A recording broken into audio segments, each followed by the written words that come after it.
My brother burned my daughter's scholarship acceptance letter the night before her boarding school interview. Trash kids don't need big dreams, he laughed.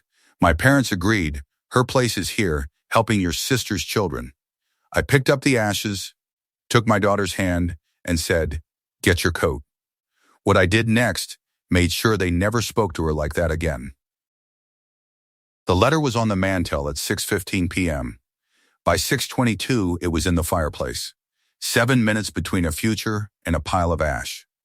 Ronan picked it up from the mantel where I had set it so the family could see. Whitfield Academy. Full academic scholarship, 4 years. Tuition, room, board, books, and a laptop stipend. $186,000 in total value for a 15-year-old girl who carries a 4.1 GPA and writes essays about boundary disputes and colonial land grants because her father is a surveyor, and she grew up reading plat maps at the kitchen table while other kids watched cartoons. He held the letter by the corner. He read the first line out loud. Dear Elise Driscoll, we are pleased to offer you a full academic scholarship to Whitfield Academy. He stopped reading. He looked at me.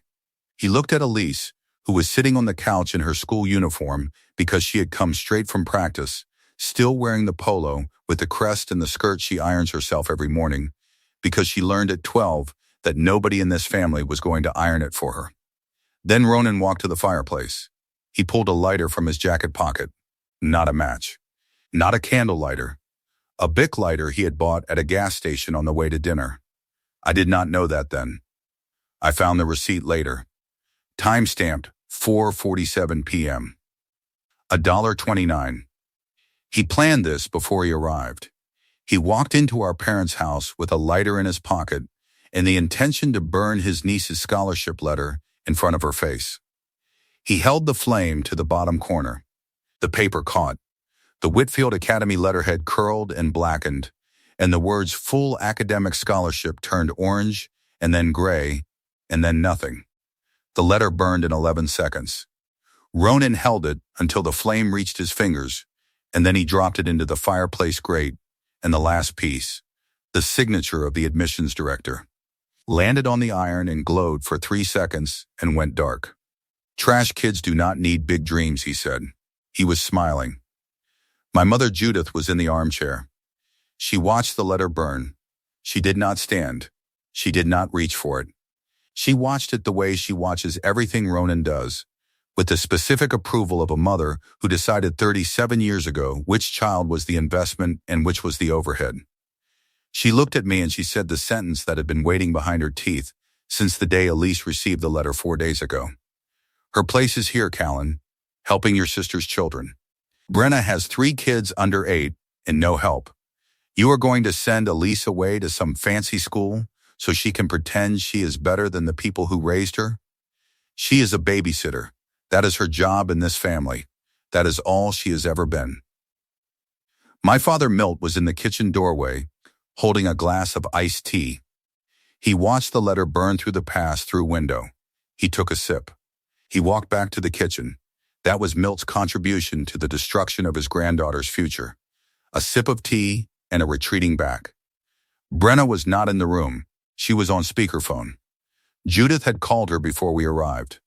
I heard Brenna's voice from the phone on the side table, tinny and distant, saying, "It is for the best. Elise is happy here. She does not need to leave." Elise was on the couch. Her hands were in her lap. Her face did not crumble. Her face went still. The specific stillness of a 15-year-old who has spent 3 years watching her cousins so her aunt can go to brunch and her grandmother can host book club and her father can work in the field, and who has just watched the only exit from that life turn to ash in a fireplace while her uncle laughed and her grandmother approved and her grandfather walked away. She stood up. She walked to the fireplace. She knelt on the hearth. She reached into the grate. The ashes were still warm.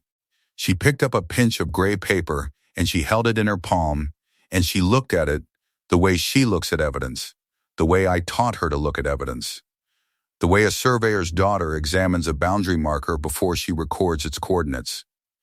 Carefully, precisely, with the understanding that what she is holding is proof of something that existed. She walked to Judith's desk in the hallway. She took a white envelope from the top drawer. She put the ashes inside. She sealed it. She took a blue pen from the cup on the desk, and she wrote on the front, "Acceptance letter, Whitfield Academy, Burn No 14, 2026. She came back to the living room. She held the envelope in both hands. She looked at me. I stood up. I took her hand. I said, "Get your coat." We walked out. In the truck, Elise put the envelope on the dashboard, and she buckled her seatbelt, and she sat with her hands in her lap, and she did not speak for 11 minutes. I drove. The streetlights passed over the windshield. The envelope sat on the dash with the blue handwriting catching each light. Acceptance letter. Burned. Then she said, "Dad, can they unaccept me?" No. The letter is gone. The letter is paper. The scholarship is a decision. Decisions do not burn. How do you know? Because I survey land for a living. The deed might be lost. The boundary marker might be buried. But the line is still there. You just have to find it again. She was quiet. Then she picked up the envelope and she put it in her coat pocket and she zipped the pocket closed. I called Ira Musgrave at 9 p.m. from the truck while Elise was in the house getting ready for bed. Ira answered on the second ring. He has answered every call I have made since I was 22 years old and did not know how to read a transit, and he taught me on a county road in Harris County with a thermos of coffee and a patience I have never seen in another human being. They burned her letter, Ira. Ronan held a lighter to it and dropped it in the fireplace. Judith said Elise's place is babysitting Brenna's kids. Milt watched and walked away. Ira was quiet for 4 seconds. Then they burned a letter. They did not burn the girl. The letter is paper. Paper can be replaced. The girl cannot. Drive her to that interview tomorrow.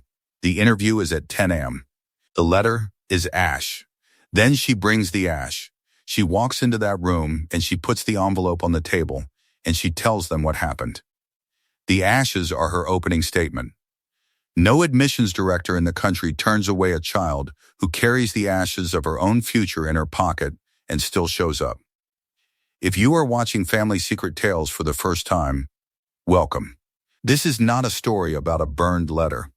This is a story about 2,340 hours of free babysitting, a surveyor's license, a $186,000 scholarship, and the night a family learned that the line they crossed was drawn by the man who draws lines for a living. I own Driscoll Survey Co-Boundary Surveys, Topographic Surveys, Alta Surveys, Subdivision Plats, Easement Descriptions, Construction Staking. 14 years as a registered professional land surveyor. My RPL's number is stamped on every survey I produce. That stamp means the boundary lines on this document are accurate, legally defensible, and certified by a licensed professional. The stamp is my reputation. The stamp is my livelihood. And the stamp is what Ronan has been borrowing for 2 years, without understanding what it costs me if it is misused. The family has never understood what I do. When I told Judith I was going to study surveying at 22, she said, "You are going to measure dirt? Your brother is starting a business." Ronan's business at 22 was mowing lawns from the back of a borrowed pickup. He has since grown it into Driscoll Lawn and Grade, commercial and residential. But the origin story Judith tells at family dinners is, Ronan built something from nothing. He did not build it from nothing. He built it from my surveys, my stamp, my boundary certifications, and my silence. When my wife Cecilia died in 2014, Elise was 3. A car accident on the Southwest Freeway. A truck ran a red light. Cecilia was driving home from the grocery store. The impact was on the driver's side. She died at the hospital before I arrived because I was on a job site in Cyprus and the drive was 42 minutes and 42 minutes was too long, and I have hated that highway ever since. Ronan came to the funeral. He stood in the back. He left before the reception.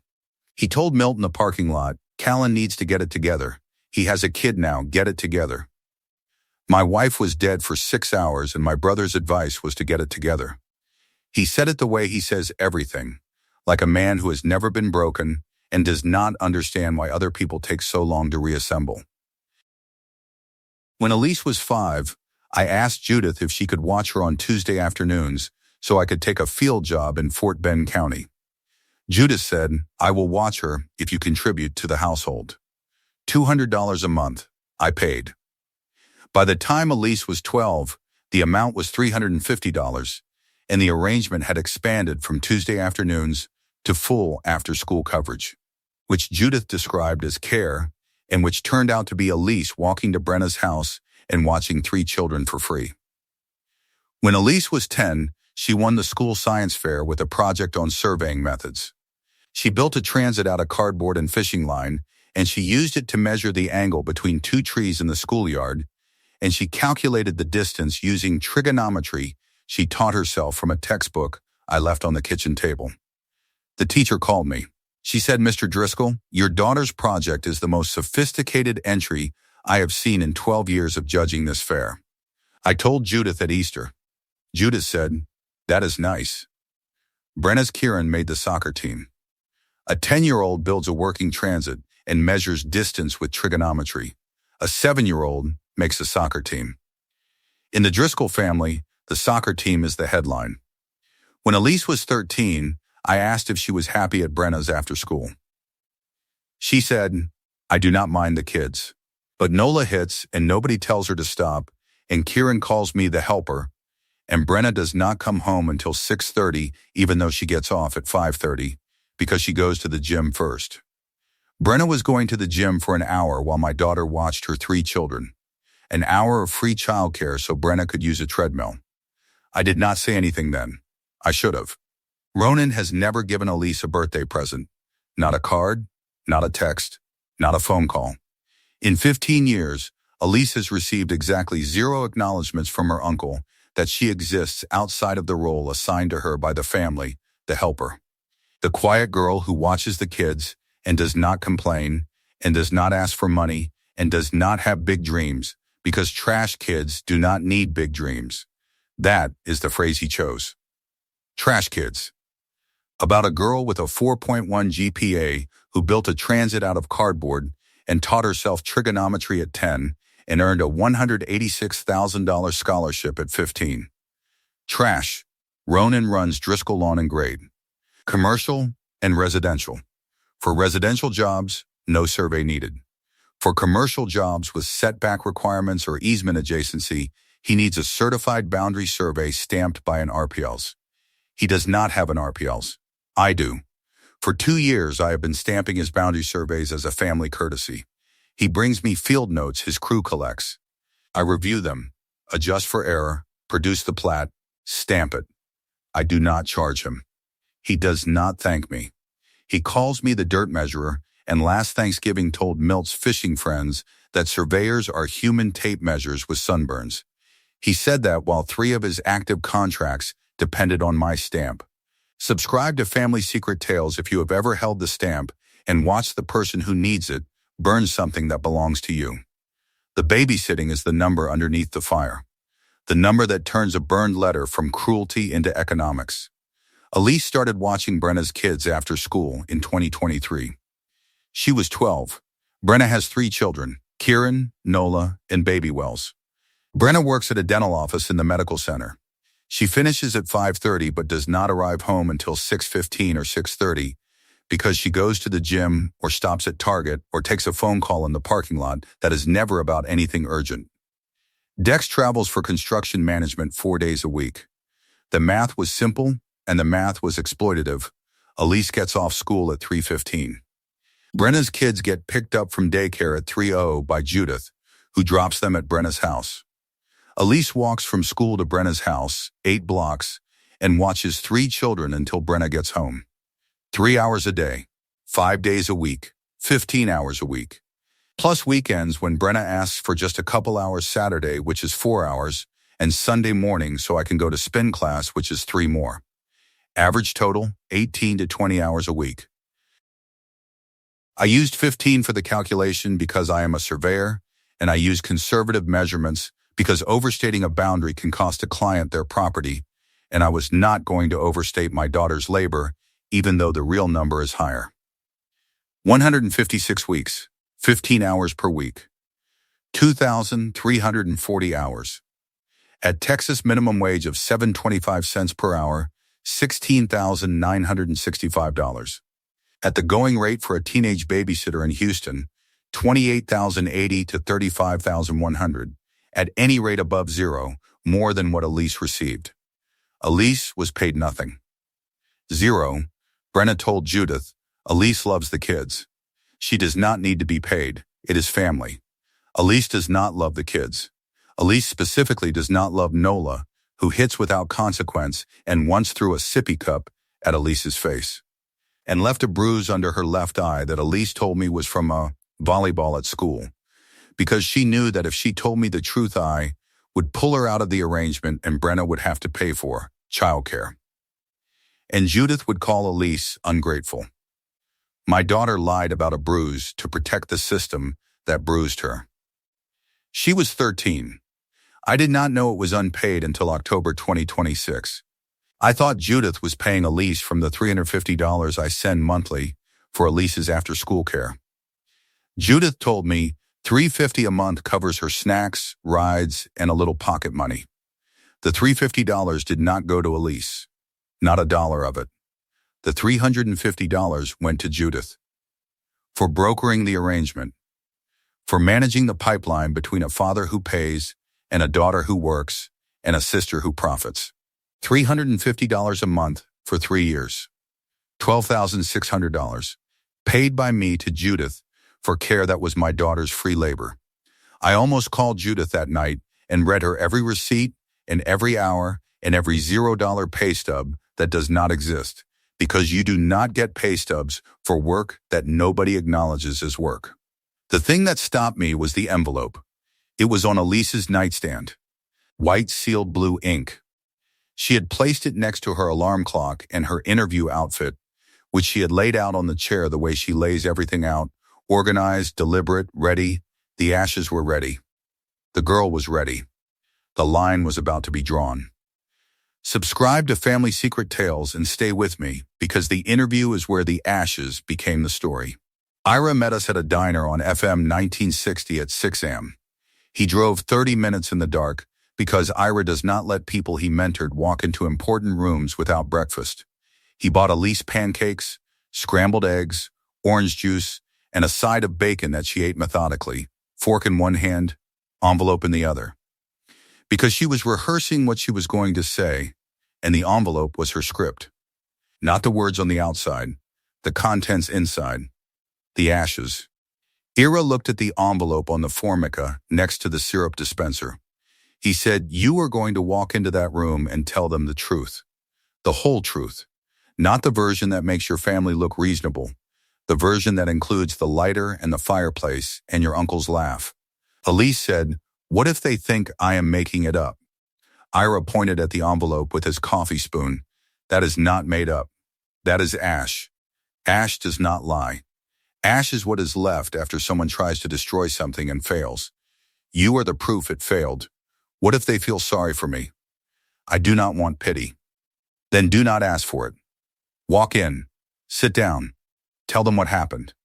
Put the envelope on the table. Let them decide what they see." A girl who carries the ashes of her own letter into the room that issued it is not asking for pity. She is presenting evidence. Elise finished her bacon. She put the envelope in her coat pocket. She zipped the pocket. She said, "Okay." The interview was at 10 a.m. at Whitfield Academy. The campus is 40 minutes north of Houston. Brick buildings. A library with floor-to-ceiling windows. A quad with live oaks that are 80 years old based on trunk diameter, which I estimated from the parking lot because I am a surveyor and I cannot help measuring things even when I am trying to be a father. I looked at those oaks and I thought, these trees were here before my daughter was born, and they will be here after she graduates, and the only thing that tried to stop her from walking under them was a $1.29 lighter and a man who burns things he cannot control. Dr. Vasquez sat across from Elise at a round table in her office.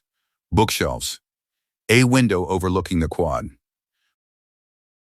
a framed diploma from Columbia and another from Stanford, and a small cactus on the sill that was alive and green and thriving in indirect light, which is a metaphor I did not think about at the time, but have thought about every day since. She asked Elise to tell her about herself. Elise talked about boundary disputes in colonial land grants. She talked about plat maps and the way the Spanish survey system differs from the English meets and bounds system. She talked about the time we surveyed a property in Waller County and found a corner monument from 1911 buried under a mesquite root that had grown around the iron pipe so tightly that the root had taken the shape of the pipe and the pipe had become part of the tree. The boundary marker became the tree, she said. The tree grew around it instead of pushing it out. That is what boundaries do when they are in the right place. They become part of the structure. Dr. Vasquez leaned forward. She had stopped taking notes. She was listening the way Ira listens when a trainee says something that reveals they understand the work at a level the teacher did not expect. Then Elise reached into her coat pocket. She put the white envelope on the table between them. Flat centered the blue pen ink facing Dr. Vasquez. This was my acceptance letter, she said. My uncle burned it in my grandparents' fireplace last night. He used a lighter he bought on the way to dinner. My grandmother watched. My grandfather walked away. My uncle said trash kids do not need big dreams. I picked up the ashes and put them in this envelope. I brought them here because I wanted you to know that the letter is gone, but I am not. Dr. Vasquez looked at the envelope for 4 seconds. She did not open it. She did not touch it. She looked at Elise the way you look at a boundary marker that has been buried for 100 years and is still exactly where it was placed. We will reissue the letter today. Your scholarship stands, Elise. The admissions committee does not require paper to confirm what we already decided about you. Elise nodded. She did not cry. She picked up the envelope and put it back in her coat pocket and zipped it closed.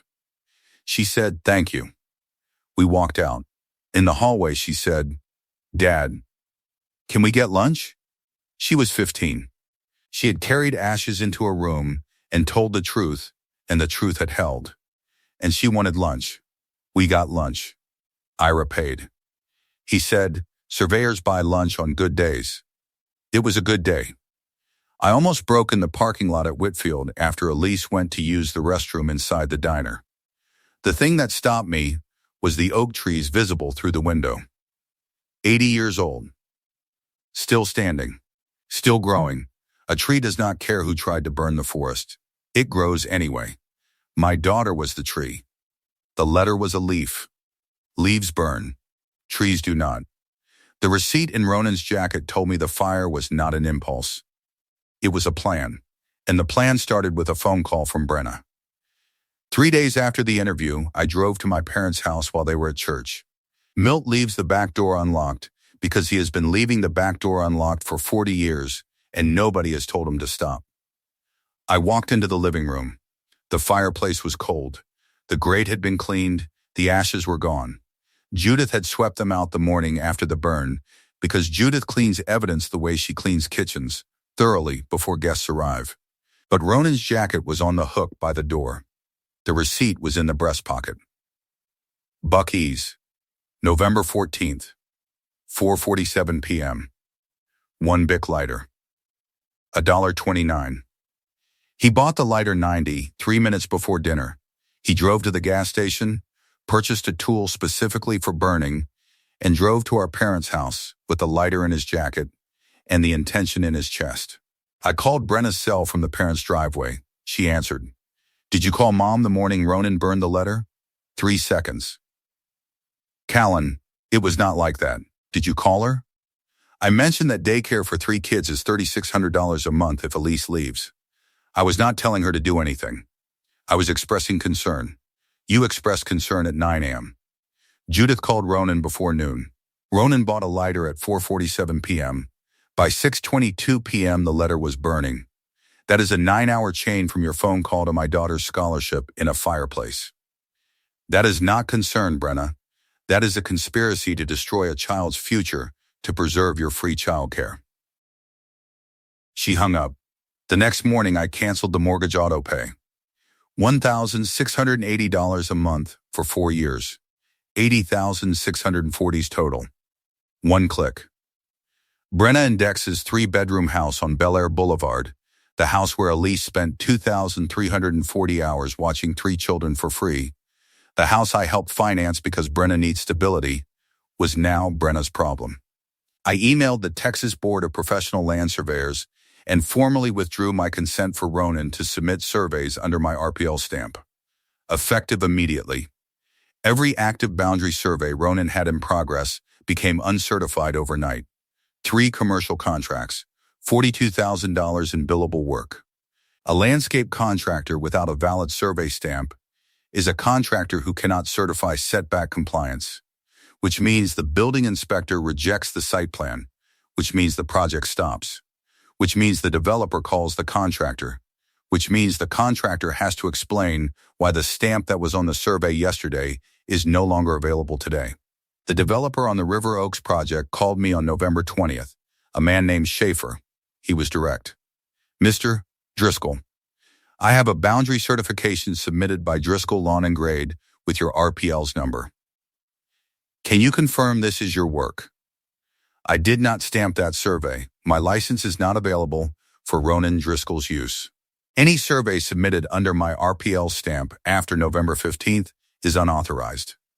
Schaefer canceled the contract that afternoon. On site. In front of the crew. The foreman, a man named Torres, who has worked for Ronan for 3 years, watched Ronan take the call on the edge of a graded lot where the concrete was supposed to be poured the following Monday. Torres watched Ronan's phone hand drop to his side. He watched Ronan's jaw go tight. He watched Ronan walk to his truck and sit in the cab for 11 minutes without starting the engine. Torres did not ask what happened. Foremen do not ask. Foremen observe. And what Torres observed was a contractor whose foundation just disappeared. The second developer canceled 2 days later. The third called me directly.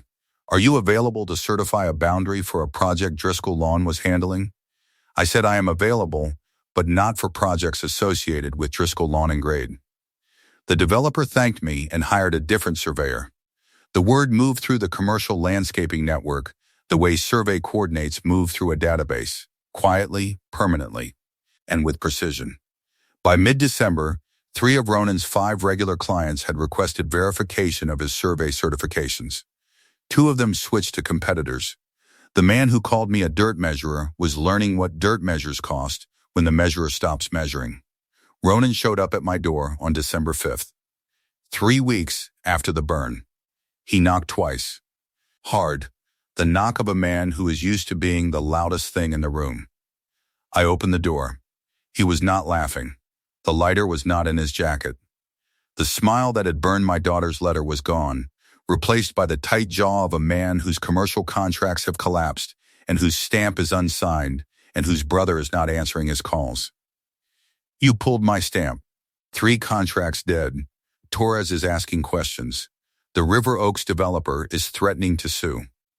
You need to reinstate the license cooperation. The stamp is mine. It was never yours. I lent it because you are my brother, and I thought brothers do not burn scholarship letters in front of 15-year-old girls. I was wrong. This is about the letter? Callan, that was a piece of paper. I was making a point. The point you made was that trash kids do not need big dreams. You said it while holding a lighter you bought at Buc-ee's at 4:47 p.m. specifically for the purpose of burning my daughter's future. That is not a point. That is a plan. And the plan started with a phone call from Brenna to Mom at 9 a.m. about daycare costs. His face shifted. The anger thinned. Something underneath it surfaced. The specific look of a man who thought the plan was invisible and has just learned it has a receipt attached to it. Brenna called Mom because she was worried about childcare. That is all. Brenna called Mom because daycare for 3 kids is $3,600 a month. Mom called you before noon. You bought a lighter at 4:47. The letter burned at 6:22. 9 hours from phone call to ash. The whole family coordinated to destroy a $186,000 scholarship so Brenna could keep $3,600 a month in free babysitting from a 15-year-old girl who has been working 2,340 hours unpaid. I almost let him argue. I almost let him stand on my porch and construct his version. The version where the letter burn was spontaneous and the lighter was a coincidence, and Brenna's call was just concern, and the family was just trying to keep Elise close. The thing that stopped me was the envelope. It was inside, on Elise's nightstand, packed for Whitfield. The ashes, the blue pen, the date, the evidence of what he did, carried by the girl he did it to, and she was stronger than every word he had ever used against her. Elise babysat 2,340 hours for free. At minimum wage, that is $16,848. The scholarship is worth $186,000. You burn the cheaper option. His jaw clenched. His right hand opened and closed. His neck flushed red from the collar upward. The slow creep of blood that happens when the body reacts before the brain can construct a defense. His left eye twitched once, his shoulders pulled inward, the posture of a man whose frame is trying to make itself smaller, because the space he occupied in this family has just been surveyed, and the boundary has moved, and he is standing on the wrong side of the line. Mom said Elise belongs with the family. Mom collects $350 a month from me for care that Elise provides for free. $12,600 over 3 years. Mom is not keeping Elise close because she loves her. Mom is keeping Elise close because Elise is revenue. And you burned the letter that would have ended the revenue stream. You did not burn it because Elise is trash. You burned it because Elise is profitable. He left. He did not apologize. He drove away in a truck that used to pull up to my job sites for my stamp. On December 1st, Brenna came to my survey office.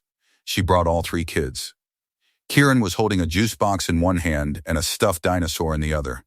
Nola was crying because Nola cries when transitions happen, and the transition from car to building without Elise to manage it is a transition Brenna has not practiced in 3 years.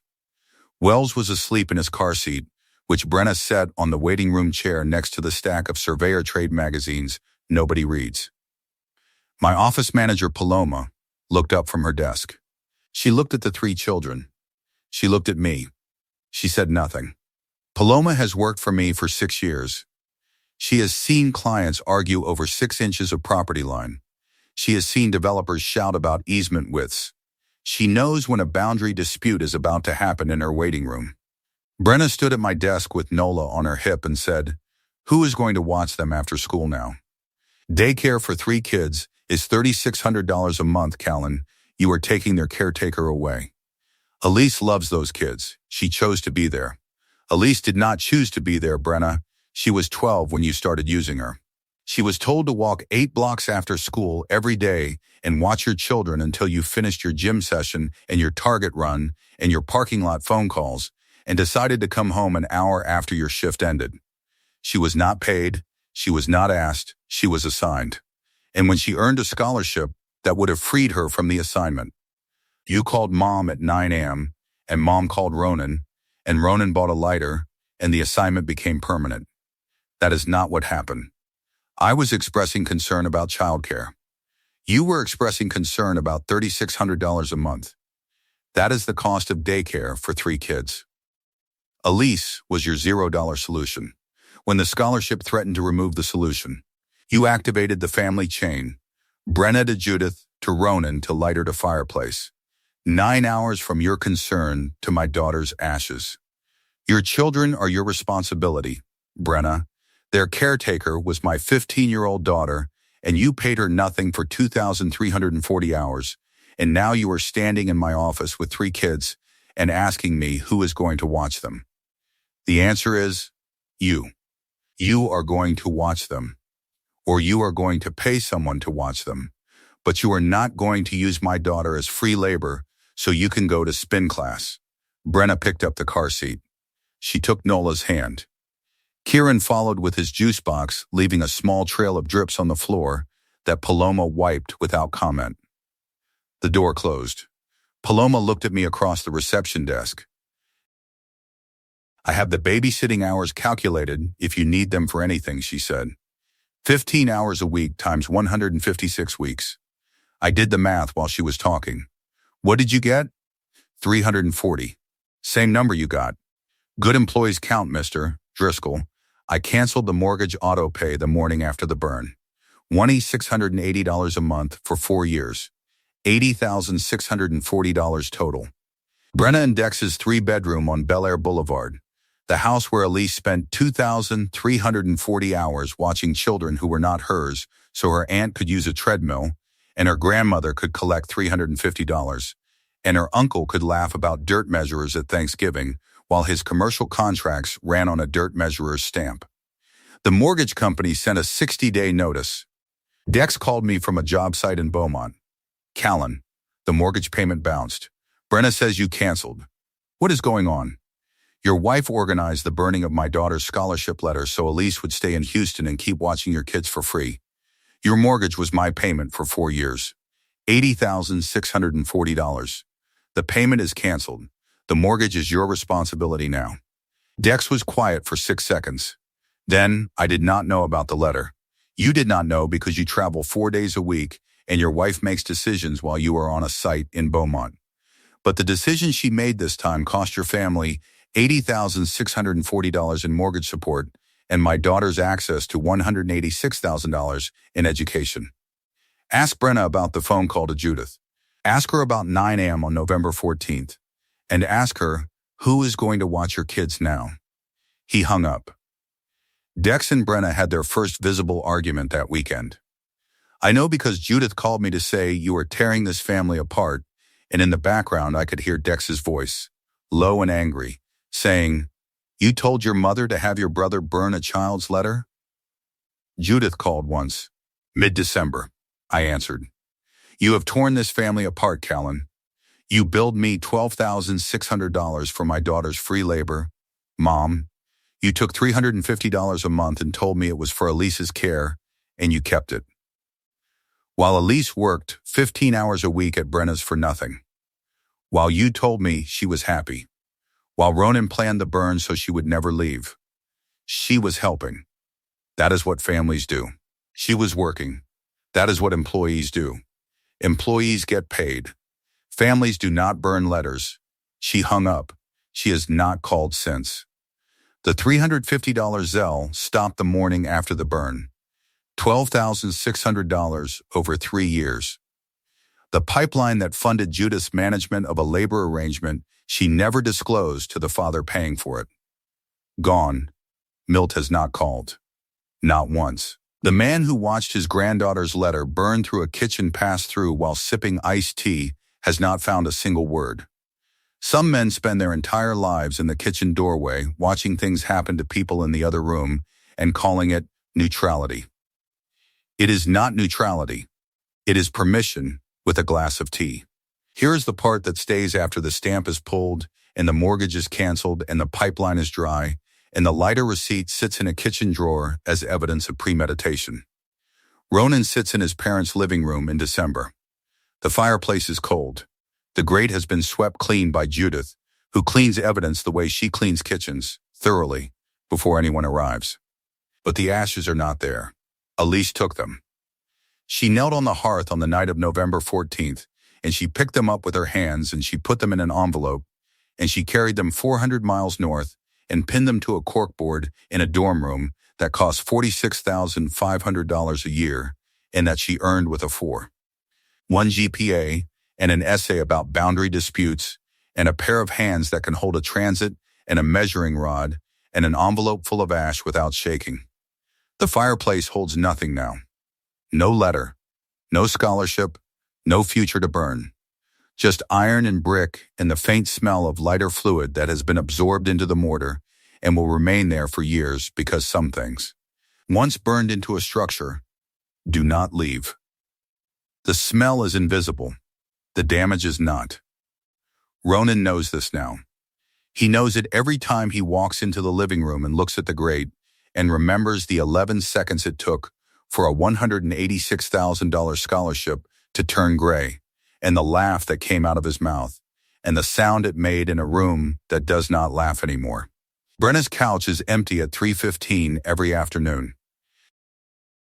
The couch where Elise used to sit with 3 children climbing on her and a sippy cup leaving a ring on the cushion and homework she could not finish because Nola needed juice and Kieran needed help with his spelling and Wells needed a diaper change, and none of it was compensated, and none of it was acknowledged, and all of it was called helping. The couch is empty. The daycare bill arrives on the 1st of every month, $3,600. The number Brenna was trying to avoid paying by keeping a 15-year-old girl in the house. The number that started a phone call, that started a chain, that started a fire, that ended everything. Dex and Brenna have not spoken to Ronan since Christmas. Dex told Judith, "My wife asked you to help preserve free babysitting. You asked your son to burn a child's future. I did not sign up for this family." He said it at the Christmas dinner table where Elise used to sit. The chair was empty. The table was quieter. And Dex drove home early with 3 kids in the back seat and a wife who was crying and a mortgage payment that was now his responsibility for the first time in 4 years. A Saturday morning in January. Whitfield Academy, move-in day. The campus is cold and bright, and the air smells like frost and cut grass, and the kind of institutional cleanliness that comes from buildings maintained by people who understand that education happens in rooms that are cared for. The oak trees in the quad are bare, but the branches are thick, and the trunks are wide, and in April they will bloom the way they have bloomed for 80 years, and Elise will be sitting under them with a textbook and a pencil and a plat map she is studying for extra credit because my daughter does not stop at the grade. She goes past it. She always has. Elise's dorm room is on the 3rd floor. Room 312. Small desk with a reading lamp. Single bed with a navy blue bedspread she picked out herself. A window that faces the quad and the oaks. She can see the library from her window. She can see the admissions building where she sat across from Dr. Vasquez and put an envelope full of ash on a table and said, "I am not gone." She can see everything she earned from a room she finally occupies. Ira drove us. His truck. AM radio on low. The country station he has listened to since 1987. Coffee from a gas station in Conroe, 2 for us and 1 for Elise, that is mostly milk because she is 15 and she drinks coffee the way 15-year-olds drink coffee, with enough milk to make it a dessert. He carried the box of books up 3 flights of stairs without stopping and without complaining, because Ira has carried heavier things in his career, and a box of books for a girl who reads plat maps at kitchen tables is not heavy. It is the opposite of heavy. It is the lightest thing he has lifted in years. Elise unpacks. Books on the shelf. Clothes in the dresser. Alarm clock on the nightstand. Her coat on the hook behind the door, and the white envelope. She pins it to the corkboard above her desk. Centered, the blue ink visible. Acceptance letter, Whitfield Academy, burned Nov 14, 2026, the ashes inside. The evidence of what was done to her, and the evidence that it was not enough. Next to the envelope, she pins a photograph. Elise and me at a survey site in Waller County when she was 10. She is holding the measuring rod. I am holding the transit. She is smiling. I am looking at her. The corner monument from 1911 is visible at the bottom of the frame. A rusted iron pipe that a mesquite tree grew around for 100 years because the boundary was in the right place and the tree accepted it as part of its structure. Ira stands in the doorway with his empty coffee cup. He looks at the corkboard. He looks at the ashes. He looks at the photo. He says, "She is going to be fine. She already is." Elise turns from the corkboard. The ashes are pinned. The photo is pinned. The schedule is pinned. The room is small and the desk is simple. And the window shows oak trees that will outlast every lighter and every fireplace and every uncle who thought burning paper was the same as burning a girl. She looks at me. She does not say goodbye. She says, "Dad, the line is drawn." It is.